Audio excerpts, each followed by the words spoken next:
ঠাকুর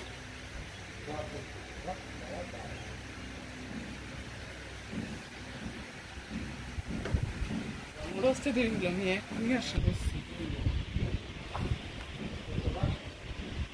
তুমি ভাবতেছিলাম যে তুমি আবার ঘুরিয়ে গেলে নাকি। না আমি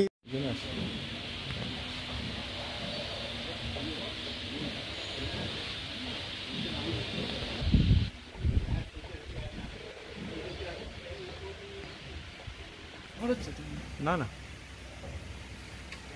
ফুলগুলো চকচক করতেছে। এবার বেশ দেওয়া হয়। এবার কি করবে? অন্যবার শুধু চোখে মুখে দেওয়া হয়। এবার তাও তো ঠিক।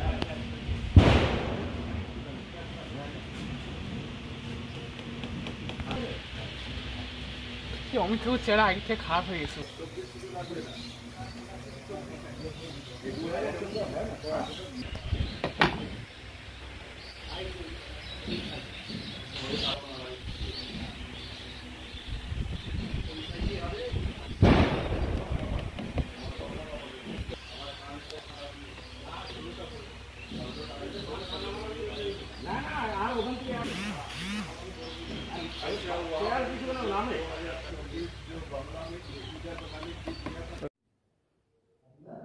রামকৃষ্ণ মহাসংঘের অনেকটা আশ্রমগুলিতে দুর্গাপূজা করা হয়, মূর্তিতেও করা হয়, কিছু ঘাটেও করা হয়, অনেক সেন্টারে মূর্তিতে করা হয়। আমারও রামকৃষ্ণ মিশন আশ্রম জলপাইগুড়ি অনেক বছর ধরে দুর্গাপূজা করে আসি।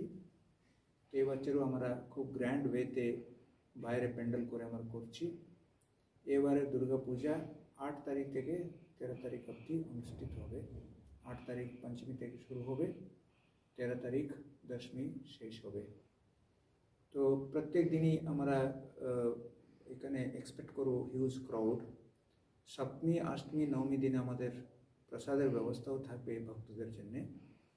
তো আমাদের দুপুরবেলা মানে সকালবেলা পূজার পরে, পূজার আগে পুষ্পাঞ্জলির ব্যবস্থাগুলো থাকবে। অষ্টমী দিন কুমারী পূজা অনুষ্ঠিত হবে। এটা একটা বড় অ্যাট্রাকশনের একটা হিউজ ক্রাউড এটা অ্যাটেন্ড করে। স্বামী বিবেকানন্দ নিজে এটা শুরু করেছিলেন।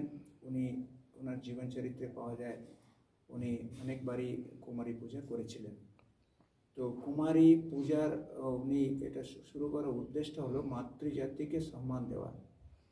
তো উনি একটা পাখির যেরকম দুটো উইংস আছে, এরকমই কিন্তু সমাজেরও কিন্তু নারী আর পুরুষ ইকুয়ালি মানে ইম্পর্ট্যান্ট আছে। তখনই কিন্তু সুস্থ সমাজ, উন্নত সমাজ তৈরি হবে, এটা স্বামীজি বলতেন।